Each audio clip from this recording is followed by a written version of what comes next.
We can start with some laughs. Yes. Hello, everyone. Welcome, Hello. Hi. welcome. Come on in to our special Friday chat.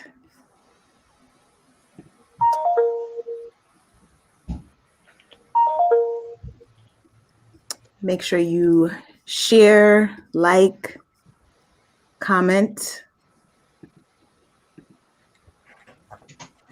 Let's see who's in.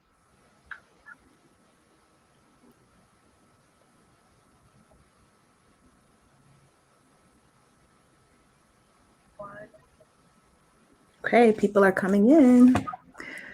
We're excited to be here with you tonight. We have a fun discussion planned. A lot of good things. Hey, Mark. Mark. Hi, Mark. Hey, we're good. We all here. Cool. We're ready to go. So I'll kick it off with a question for the panel. The election. So there's a lot that we can unpack from that election. But first, let's talk a little bit about how important it was for you to vote and what it meant to you this year, especially. Kim? Oh, well, for me, it definitely, I vote every election. But this election was very important because there's so much political polarity in our nation right now. And it's always good to just be counted and make sure that you took the responsibility to make sure that you cast your vote and made sure your voice was heard. But also, it was important to make sure that the people around you were also taking the responsibility to vote because it was a very important election. Yes. Absolutely. Mhm. I think about the number of people in our history that sacrificed their lives in order for us to have that right to vote. It kind of baffles me that people today sometimes are don't seem to feel the importance of voting, especially when so many people died to give us that right. So for me, it was very important that not only I cast my vote, especially during this election, but that my family did that. We did that as a family. Oh, that's awesome. Yeah, I agree with that. I have voted in every election, but this one, for me, and in my lifetime, seemed to be the one that was the most crucial. Um, and primarily because I felt that we were truly going in the wrong direction Absolutely. in terms of treating people as though they all belong in these United States and and doing things in a very fair manner. And what's interesting is in other elections, I would vote a certain way. And it wasn't always democratic, but it wasn't that I had huge negative feelings about the opponent. It was just that the person I was voting for was more in line with what I believe. Whereas this was very different. And while I voted every election, this one I was probably more involved than ever before because it felt more important to me. Hmm. Because I felt that the democracy was under attack. So for the first time ever, I took part in a peaceful protest when the post office was under attack and when it was appearing that in an interesting way, they were trying to suppress the vote by removing mailboxes, by removing the sorting machines in the post office.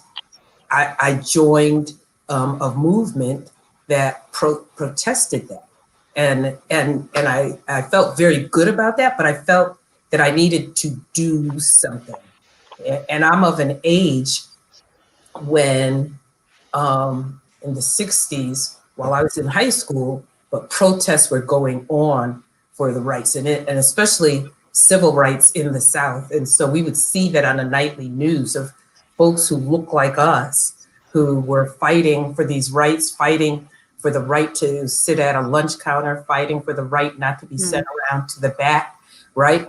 But I grew up in Connecticut, so I'm watching it from a distance. Yes. So that was part of my history, but I was removed. Wow. But this year, I didn't feel removed. I felt like I needed to be involved. And so for the first time, I was talking to people about whether they had registered to vote, because I felt it was that important. And so this felt like an election like no other election, like our lives depended on it. I think that's what I felt, that our lives depended on it. So it became more important that it was a fair election, that people got out, and that I did my part to encourage people who maybe might not have gone out. And then to ask them to go to vote during this pandemic, that was just like a double whammy, right? Yeah, absolutely. I agree with all of your thoughts. My first time voting in a presidential election was when I was in college, voting for President Barack Obama. And that was historic and very special to me. But this felt historic in a different kind of way. Mm-hmm. And it was a lot of what you just said, Sister Jane Ellen. It was the feeling of our democracy like being at stake. And, you know, as a Black woman in America, I just felt that we really needed to get out and vote and really encourage others in our networks to go out and vote. And I know we've done things at Bethany.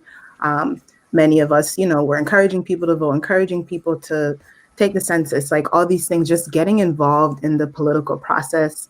And I felt like, especially with a lot of people in my generation and younger, there was a lot of counter arguing that my vote doesn't count, and like whatever, we're all a part of the system and blah, blah, blah, blah. And it was trying to like overcome that and understand the importance of not just voting for president, but when you vote, you're also voting for local officials. And what does that mean for how you live day to day?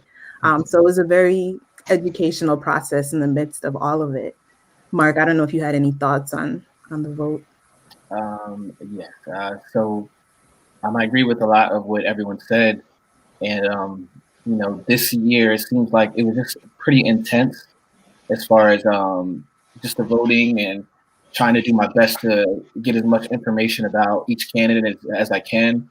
Kind of wrestling with myself a bit, just understanding like there is power in this, and encouraging my peers to also just not talk about it and complain about things, but to definitely take it to the polls to utilize our power. I just felt like it was worth taking a chance to cast a vote than to just kind of sit back and still complain about the outcome in regards to our economy and the direction that we're headed.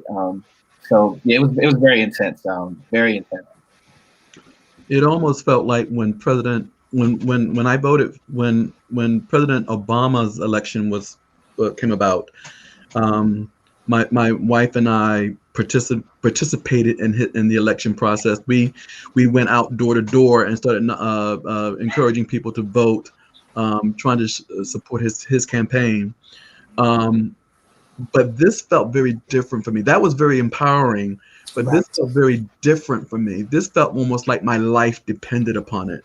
Yeah. I had to vote. I wasn't comfortable allowing us to go back to where we were in the 40s and 50s and even beyond, because I really felt like this president and the people that follow him wanted to take us back to that era. Mm-hmm. We have a long way to go, but we can't afford to go back. Right. Yeah. Absolutely. Absolutely. So how do you all think we're going to be able to unite moving forward? Because this election divided not only the country, but it divided the Christian community as well. There were very strong feelings on either side. So like, how do you all think it's going to look moving forward? Yeah, and I don't know if it divided it or that it revealed itself. The divisions were always there. Absolutely. And the current president made it okay for folks to display how they felt. the way that they did in the 40s, 50s, and 60s. And then they had to kind of take it undercover.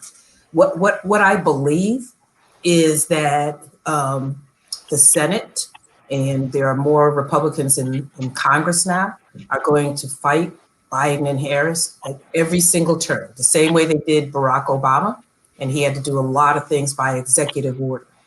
What I think is that he has a lot of great plans, but the same people that were in the Senate with Obama, when they said that anything he brought forward, even if they believed it was good for the people, they were going to vote against it because he brought it forward. I feel that those are the same people who were there with him, that they will be that way. But I also feel that having Biden-Harris puts us on a path to sanity. I feel the grown-ups are back in the White House. Yeah. I feel that there can be some calmness. Don't believe or don't think that the Proud Boys and all those other groups are going to go away, right? And I watched last night, trying not to laugh at Rudy Giuliani with the dye coming down, hair coming down his face, as they stood up there and lied, right, about all of the fraud, et cetera. But I've talked to people who I've known for 20-something years who are intelligent people who believe all of that. Yeah. Right? And at the end of the day, I think we cannot forget that while Biden got the largest amount of votes in the history of a presidential election, 45 got the second highest. That's a lot of people who are okay with everything that he's been doing. So I'm not expecting things to change overnight. I'm not necessarily expecting that a lot of the plans that Biden would like to have happen will happen, unless he does them by executive order. What I do feel is the path where the current person was taking us, that stops, right? And so to me, I think that's what is hopeful for us, right? And then we've got to work. I think we have to work. Our work doesn't end because the midterms are just 2 years away. Yeah. And if we're not out there, if we're not getting the message, then the Republicans will turn the Congress over, right? So this is our opportunity to keep this going. And that's just my thought on that. But I'm happy for that Biden and Harris are in, but I don't want us to get so jubilant that we have blinders on about what the next 4 years are about to be like. It's going to be a bumpy ride. It's going to be rough. For sure. Oh, yes. Mm-hmm. Did anybody else have thoughts on that? Unifying as we go forward, what that could look like or not? I'm sorry, did I cut you off, Mark? You can go ahead. It's okay. No, I was going to say I agree a lot with what my sister just said, and I just think that it's going to, part of what's going to be helpful is to have someone out there, have our president out there who's setting the right tone.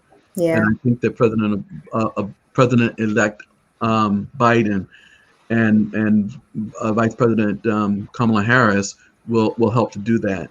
But I agree, it's going to be a fight. I mean, this election clearly was a vote against Trump, but it still supported that Republican Party.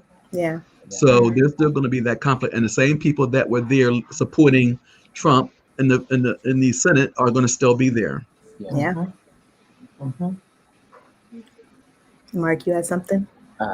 So just agreeing with everyone, but I was just going to say, like, more on a community level, it revealed a lot of people, and I guess their motives and a lot of the ideologies that they were behind initially. And this doesn't make them disappear. You know what I mean? And it's like they can't also back up into the darkness and this just goes away. It's like the perfect opportunity, like on a community and a social level, to continue to push the needle on these tough conversations in regards to disagreements and just, why someone may feel a particular way. And just, if anything, we can like you said, it's going to be a bumpy road, but we can utilize this to continue pushing the needle in the direction that we would need to go for the sake of us, our communities, or we can let this unfortunately be overturned. But there's power in the vote clearly, and I just hope that a lot of millennials, especially, are able to witness and see this. This is a moment in history right now, but the fight is not over. Absolutely. For sure. Yeah, I believe it starts on a ground level, as Mark said, where we have to have tough conversations amongst ourselves. And I think what we saw, particularly in the last 4 years and leading up to the election, is a lack of empathy for other people's views from, the Trump side. And we could see that they were very vicious about protecting what they thought was very American. And it gets a little dicey, but talking with them, they feel disrespected in a way. And I'm like, where do you feel all this disrespect? But having empathy and trying to listen to and working together to become more unified, I think that's going to lead us to a better future. Right. I think at the end of the day, we all want to see a successful and a great America. I got even scared just saying those two words together because of who they're associated with. Wow, that was interesting. But we want to see our country thrive, and I think we need to focus. And like Mark said, like we need to do the work. Like it's not over. Like the voting, that was great that we all came out, we did what we had to do there, but there are still other ways that we need to get civically involved to ensure that the rights of those that we love and our rights are protected moving forward. So it's definitely work to be done. Now, April brings up a good point. I'm going to put it up here. She says the transaction of peace is on the line. Trump will hurt others to keep separation of country going. And I think that's a lot of this. We're in like this waiting game right now. Mm-hmm. And I agree with April. Yeah. And whether it's those 70 million who voted for him, right? Or the Proud Boys and others of that ilk, they're not going away. He's empowered them. And so you hear them say it is no longer the Republican Party, it is Trump's party. And if you thought he was vocal and negative when Obama was president, with all the birther accusations, et cetera, it's going to continue. It's going to continue about stole the election, right? It's going to continue with negative words against Kamala Harris, who represents, America and what we're really supposed to be about in terms of a melting pot. So that's not going away. He's already said he's running for president in 2024, right? And that's really to freeze out any other Republicans from saying that they intend to run. So I think it's imperative, and Mark hit it on the head when he said it's about the local government also, because at the end of the day, while Biden got several million more votes than Trump, and he turned states that are typically red blue, but they went blue because they weren't necessarily supporting Trump, but they still voted the rest of the ticket Republican. Which is why so many won, which is why it's so interesting that he wants to make the elections invalid, because those senators and congressmen who won, they'd have to get out, right? You can't just say the president, you have to say that whole ticket isn't right. And if Democrats cheated, that's a funny way to cheat. You would take out Trump, but you would still leave in all the Democratic Republicans and senators, right? But if we're not doing the work at the local level, then during the midterms, those states that went blue this time will go back to red, right? And there won't be another 4 years after this one. So we can't be complacent. Everything is on the line, and he is going to keep that separation going. He saw that when he was initially campaigning in 2016, that resonated with a lot of people. Mhm. And that's frightening and it's sad, but it's a reality. I had to, last Saturday, so I drive to Maryland for my haircut. And that's a whole nother story. But as I was driving south on 95, that was the day that Trump supporters were rallying in DC. So I'm on the highway, got some nice music on, the sun's shining, and suddenly I'm seeing these trucks go by me with huge Trump signs and MAGA and all of that. And it took me into a very negative space of where I did not feel safe, right? And who wants to live like that? But that's where the world is right now. And somehow we have to help those who are being misled down that path, who aren't the true racists, right? That they have been, somebody used to say, bamboozled, right? And get back to what our real values are. But I'm also encouraged, or I'm also hopeful, at least, that just as you said that the Trump supporters and the all of his club of folks who that they're there. I think that I hope that there are enough people in our community that would fight against that, who would be the representatives of a more positive truth than who will fight against that. Now, I'm not sure, and I've always heard that this, I don't know if it's a myth or not, about the millennials who don't necessarily think that it's important to vote and what have you. I guess one of my questions would be, if that is the case, how do we get these millennials or whomever who don't see the importance of it? How do we get them to become more involved? How do we get people in general to become more involved?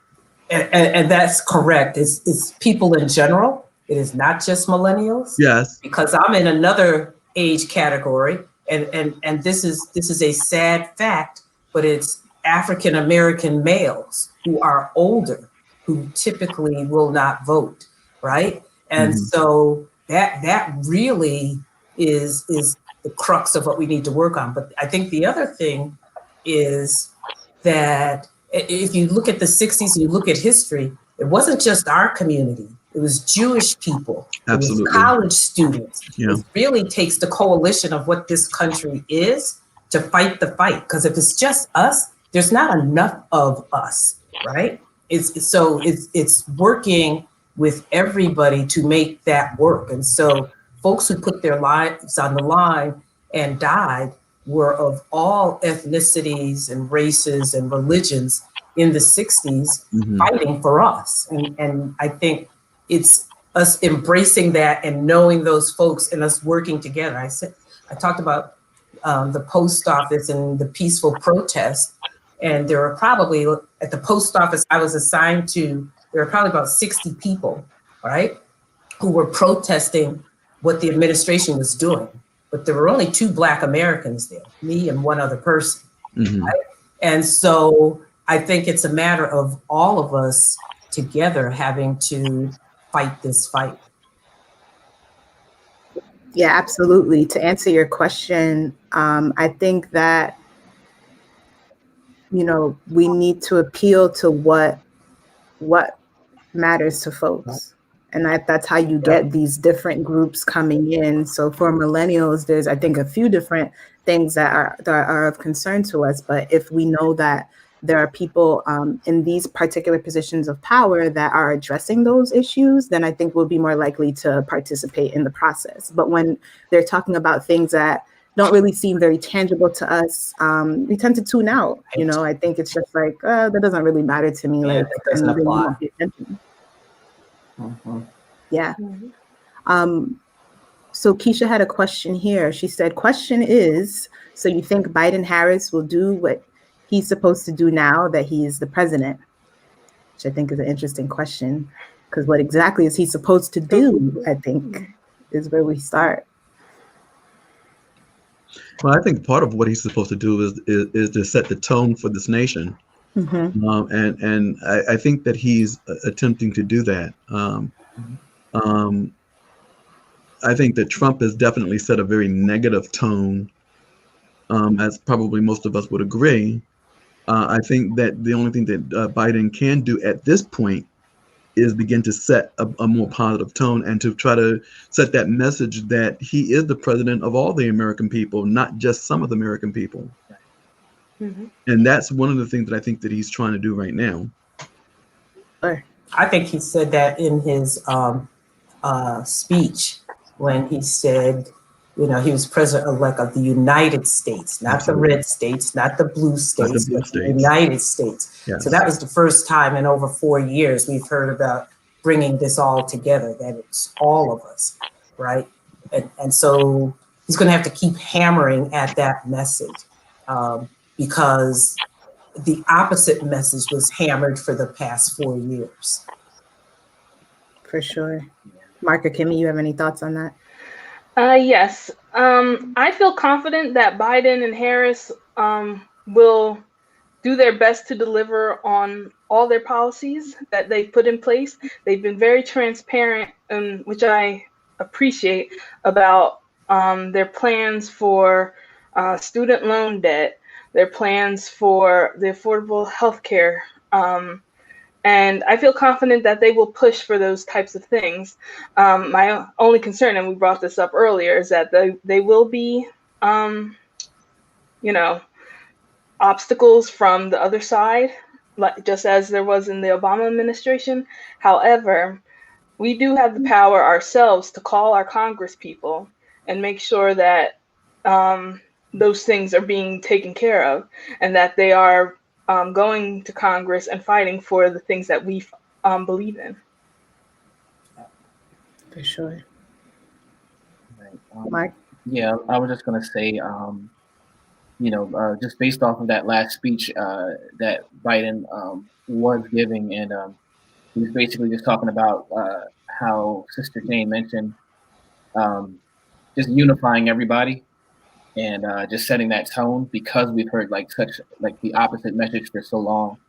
So it's like he's kind of preparing that ground so that we can all come together to basically do that work. Whoever chooses or desires to participate in that vision, but it looks like he is targeting everybody. And I'm kind of like a sit back and all right, you're in there now. You and Harris, you guys are in there now. Okay, so what's going into application, and what areas are we able to do on the groundwork, on the ground level? What are we able to do on that ground level? So it's just going to be interesting now. I'm just kind of just sitting in my seat, just waiting for all right, where are we headed now? That's basically it. Yeah, I think we got to apply the pressure. We got to hold them accountable to the things that they said they were going to do. And we do have that power in this democracy to do that. So speaking of Harris, she has this historic win as the first Black person in this position, the first woman in this position, the first Black woman in this position, Asian American, the list goes on and on.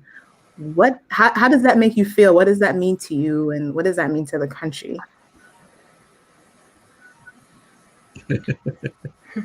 Well, she's tough. Yes, she is.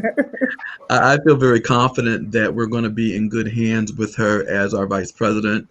I think that she's very tough. She's very smart. I think that she's going to be a great representative to this country, for this country. And I think, looking forward, I think, when I was a young father, having a daughter, it was important to me that there be representatives that my daughter could see. And I think that for a lot of Americans, especially a lot of Black Americans, a lot of young ladies of color, young people of color, I think that it's going to be very important to continue to see people of authority and of power who are running this nation and running this nation correctly and positively. Yeah. And I would even take it a little further than that, because she broke the glass ceiling. Absolutely. And so it's not just for little girls of color, right? It's for all little girls, because there have been at least 2 other times in our history, sometime in the 60s and then the mid 2000s, where presidential candidates had a woman as a vice presidential candidate. And one was on the Republican side, the other one was on the Democratic side. They didn't win, but there was that attempt. So first of all, there's a pride in that when there finally is a woman, it is a person of color, right? But I think it's good for all little girls. But I also think it's good for little boys too. Absolutely. That a woman, or it can be in that role, to expect, right? Because I'm waiting for us to get to a place where we're still the first of everything, right? So to finally have that, and it's a person of color, and she's my sorority sister. Oh, okay. I should have said that, but I think that, and the fact that she was running as a president, you know that she has the chops to do it, right? Yeah. You know that she has a very good view of the world order. So I think that we're in a very good position. Right. Yes, I agree. You can tell that Kamala Harris is very to the point. She doesn't let a lot of things slide. I feel confident of her in the position of vice president. And I think, especially it kind of feels like back when President Obama got elected, images matter, especially to young minority children and children in general. And to see finally a woman of color in such a high political position, it's very encouraging. And it's like Van Jones says, it's easier to tell your children that character matters. Mm-hmm. Yeah, so yeah, I absolutely agree with that. It shows, it's going to show a lot of young women, as well as just children in general and generations after, something like this has been actually just nailed into history. And it's not going to be undone at this point. It's there, it exists. And it's funny because it's like, looking generationally, what can come after as a result, you know what I mean? There's children in school now that are able to witness this and see this, and may have perhaps like thought that, we never seen this, or this isn't possible, or anything like that. But Kamala Harris she's showing she can roll with the big dog. Has literally been facing scrutiny and everything like that, but still pushed and drove. And look at it, like she is where she is. So I think it's an awesome thing, and I would love to just see what the effect of this is going to cause for those even after her run. Absolutely. I love it. I love it. I had my reservations about her as a presidential candidate, but it doesn't take away from who she is and what she's done and all her accomplishments and what this means for us as a country. So I'm loving it. I'm with you, Sister Jane Ellen. Like, it was great. Yeah, it's great. And it's about time, because it's overdue. Historically, women have always been at the forefront of the civil rights movements, of any kind of movement. They've always been a strong part of that movement. Right. So to have a woman to take the lead and to be, I mean, it doesn't surprise me or make me feel any way negative about it. I'm excited about it. So. Right. Yes. Right. Yes. I also think the other reason why it's historic is because when you look at the quote unquote free world, you look in Europe, you look at other countries, they have had women as their prime ministers and as their presidents forever. But at the end of this day, while we talk about this country and the issue with race, they've got that same issue with women, right? And is it this year we're just celebrating that women were given the right to vote only 100 years ago, right? So to go from that to having the second highest office in the land is just a wonderful thing. And then on top of that, it's a person of color, right? Who went to an HBCU. So there's just pride all over that for all kinds of reasons. Yeah. But so many in this country aren't ready for that. And that is why a person like Trump was able to get in, because there were so many who were unwilling to vote for Hillary Clinton, primarily because she was a woman, right? That's really it. And they were somebody who was saying all the negative, nasty things he was saying during his campaign. He could shoot down Fifth Avenue and he'd still get elected, all the things with all the women, etc. People voted for him rather than a woman. That says what this country is and is not, right? So this is a step in the right direction. It truly, truly is. Absolutely. So we're going to switch gears a little bit to talking about the second wave that we're experiencing. We've probably been experiencing it for a little while now, of this pandemic. How are you all feeling about that? Has it changed anything for you? Is it interrupting your day-to-day life? Talk to me. How is it not interrupting? Right? So then it becomes a matter of how are you dealing with these, and I call this a transitional storm. Everybody calls this a new normal. I'm like, no, this is not the new normal. Eventually, what I call post-vaccine, that will be the new normal, right? But during this transitional storm, it's really been about figuring out how to find yourself and live in this environment. I will tell you, my first couple of months, because I'm a person, I'm moving all the time. You know, I manage a lot of people and I manage by walking around. And suddenly I'm sitting in front of Zoom every day, all day. And I think within a short period of time, I found I wasn't getting in my steps, right? I wasn't eating properly. And somewhere around the end of April, beginning of May, I'm like, this is not good, and turn that around, right? So I think you have to find that place, and the church has helped me find that place for sure, right? Friends have helped me find that place.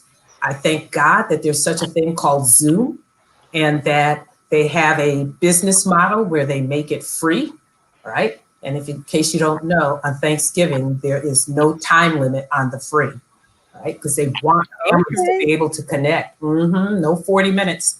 But I think you've got to find it. And it's difficult for a lot of people, right? I think there are a lot of people who are lonely. I'm blessed to still be working, which keeps me very engaged, keeps me very active. But if somebody's retired and perhaps they were very active, you know, they got out and did a lot of things, but now you have to stay in, right? And you can't go anywhere and you're not working. That's hard for a lot of people. That is hard. Yeah. I always said, like, I'm grateful. I work for an essential business, and I'm grateful that I was still able to go into work and know that our work mattered. I think that helped me because I am a person that's like always on the go.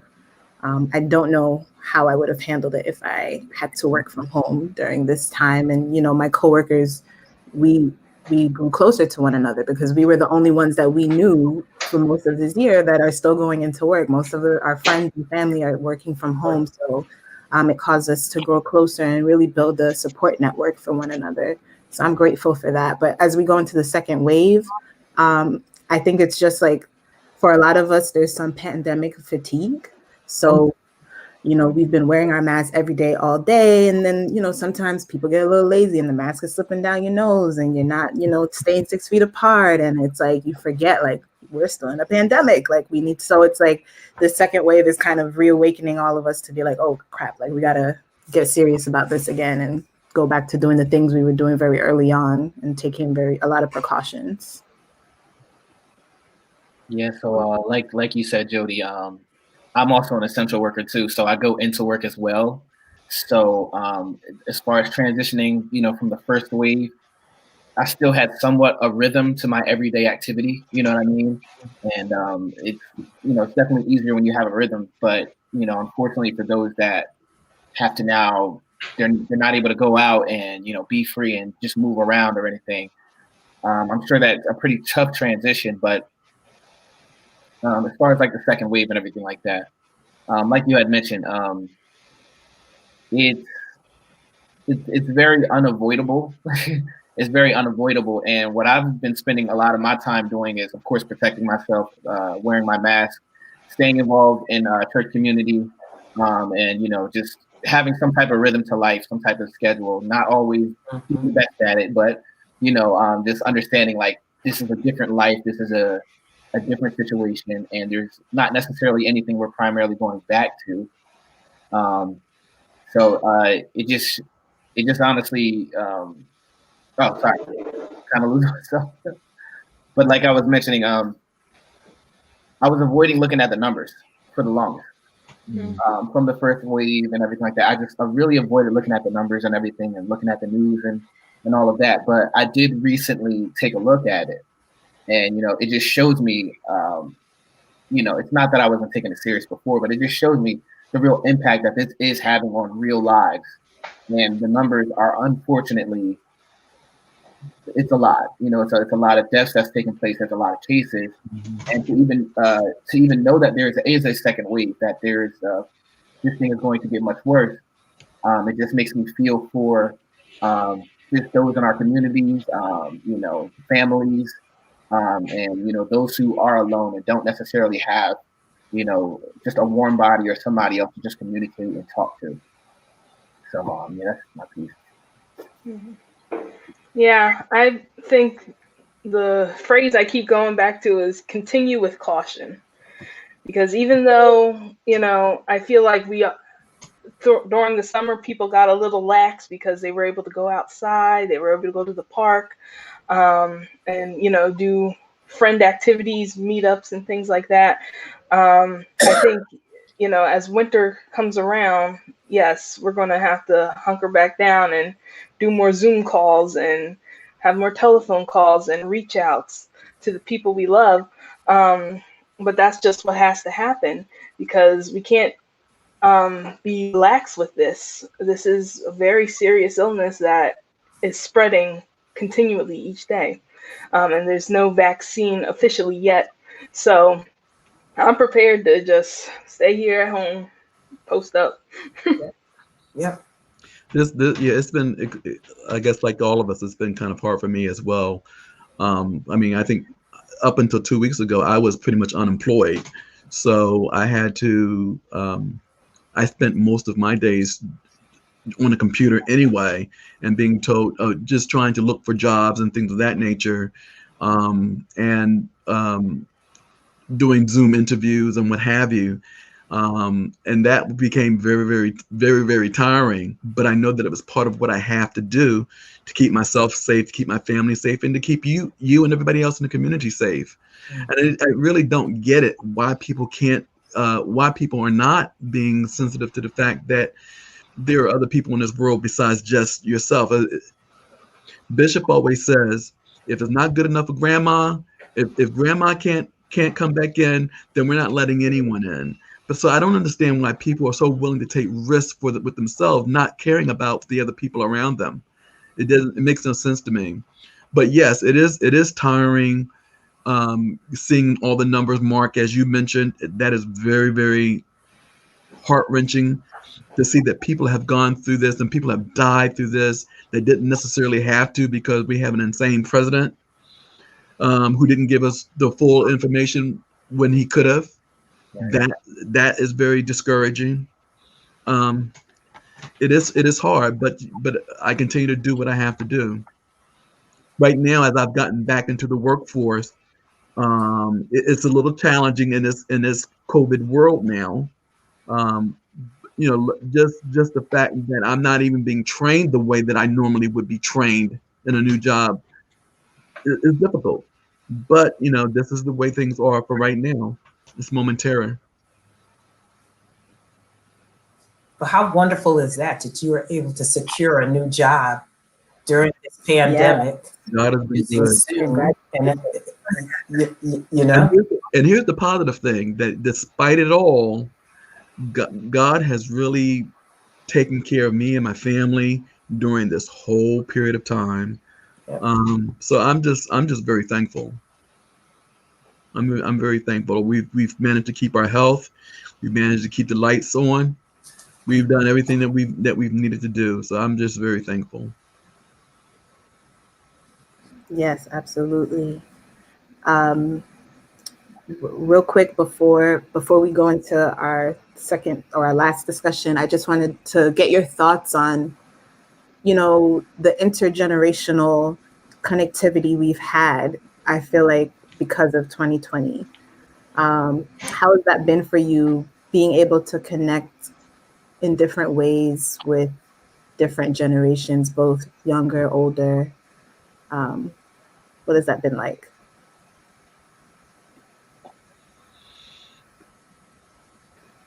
I can go.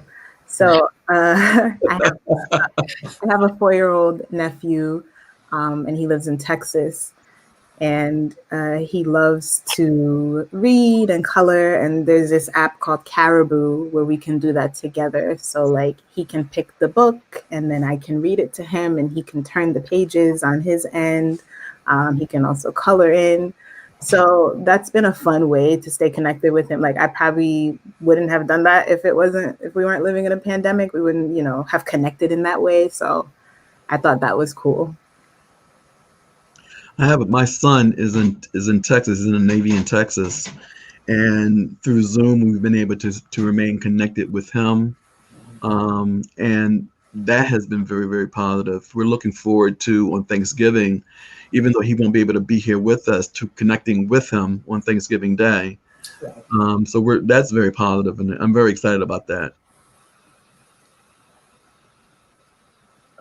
For myself, it has opened up opportunities to spend time with my niece and nephews, which is really cool because they're just full of questions, and I can only imagine. Can you almost imagine putting yourself in the younger children's shoes, and it's this world, it's this life that we're actually, right.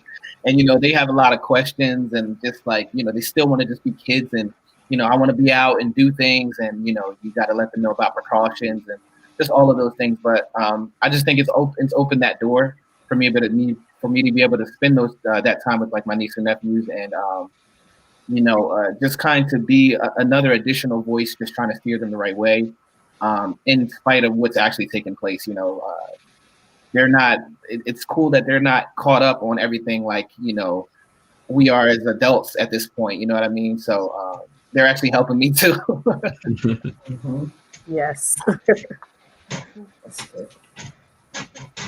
Any other thoughts about that? Okay. So we'll end on a high note. We'll get some laughs going. We can put the picture up. Okay. So which Thanksgiving side dish can't you live without? We have cranberry. It looks like a very homemade type of cranberry sauce. And then we have sweet potatoes or yams. Look like we got butter, a little bit of cinnamon on the top. Oh, okay. It could be whatever dish you want. Okay, whatever dish. It doesn't have to be those two. Those are just an example. So whatever dish. What dish can't you live without? What side dish can't you live without on Thanksgiving? So my son is vegan, and he has been for about 6 years, right? Although he's added fish into his menu to keep getting protein. So, and also my family from Connecticut always came to my home for Thanksgiving. So there would be, he could eat all of the sides, right? But everybody else would also have the turkey. So there'd be the cranberry and the dressing and all of those other things. But this year it's just he and I. And last year, when it was just the two of us, I did a turkey and then did his things and the fish. And then when he left and went home, I still had all of that turkey with just one person. I'm like, so this year I decided no, and do all seafood, but the potatoes, the sweet potatoes, those traditional sides that I grew up with and he grew up with are still there. But the seafood is a different touch. So it'll be macaroni and cheese, but it'll be lobster macaroni and cheese. It'll be dressing, but it'll be oyster dressing. Ooh. Yeah, but because it's the holidays, so you go special. Yeah. Yeah, Okay. and then I make a crab soup. So he's got the seafood, right? But we also got the collard greens and the cornbread. So My mouth is literally watering. this is the first year in my something years where there will be no cranberry relish. And I have always made mine because my mother made it, right? But when I did it last year and it was just my son and I realized he doesn't really care for it. And I would always have it left over, and then I would make cranberry bread. Well, since the pandemic, I've been making cranberry bread every other weekend and sending it to my family and son. So to make cranberry relish, to have the cranberry bread that used to be once a year, doesn't make sense. So there won't be cranberries this year, right? But I don't think we're going to miss it because everything else will be cool. That sounds delicious. Well, I'm going to be honest with you. Maya, if you're listening, this is what I want you to make.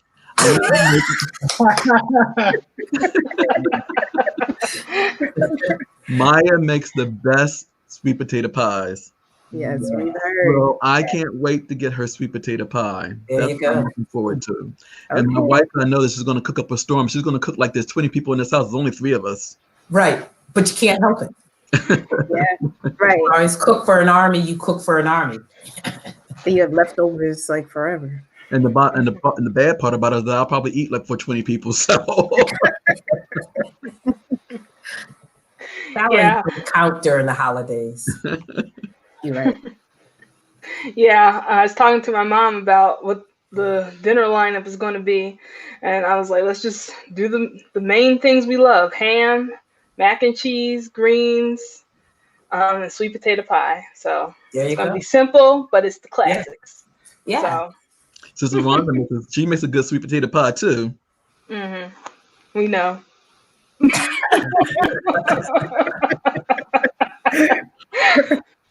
Okay.